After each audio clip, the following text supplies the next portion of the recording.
সোনায় খুঁজে পেল নতুন নায়ক। হ্যাঁ বন্ধুরা, বিস্তারিত জানতে ভিডিওতে লাইক করে দেখতে থাকুন। অনুরাগের ছোঁয়া সিরিয়ালের আগামী এপিসোডে আমরা দেখতে পাবো যে সোনা বাড়িতে গিয়ে বেরিয়ে যায় নাইট ক্লাবের উদ্দেশ্যে। সেখানে যায় যে গিয়ে দোকানের সামনে গিয়ে ড্রিঙ্কের সামনে গিয়ে দাঁড়িয়ে গিয়ে বলে, আমি এখন কোন ফ্লাওয়ারটা নিব, আমি তো বুঝতেই পারছি না, আমি তো কখনো খাইনি এসব।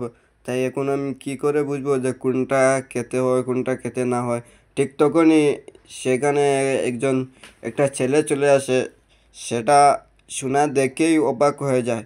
তারপরে একদিকে হা করে তাকিয়ে থাকে সেই ছেলেটার দিকে। সেটা হলো এই অনুরাগের ছোঁয়া নতুন এন্ট্রি, নতুন নায়ক। তারপরে সোনা এটা দেখে বলে, আপনি এত কিউট কেন, কি করে আপনি এত কিউট হলেন? ঠিক তখনই সেই ছেলেটা বলে, হ্যাঁ একটু কিউট আর কি। তারপর সোনা সেখানে সেই ছেলেটার প্রেমে পড়ে যায়। ঠিক তখনই সেখানে সেই ছেলেটা বলে, আমি কি আপনাকে ড্রিঙ্ক সাজেস্ট করে দিতে পারি? ঠিক তখনই সোনা বলে, হ্যাঁ হ্যাঁ বলুন কোনটা নেব। ঠিক তখনই সোনা এসব বলে ড্রিঙ্ক করার পর ছেলেটাকে বিয়ের প্রস্তাব দিয়ে দেয়। তাই আপনাদের কি মনে হয়, সূর্য ও দীপা কি সেই ছেলেটাকে মেনে নেবে? অবশ্যই কমেন্ট করে জানাবেন। আর আগামী সকল আপডেট পেতে চ্যানেলটি সাবস্ক্রাইব করে পাশে থাকবেন। ধন্যবাদ সবাইকে।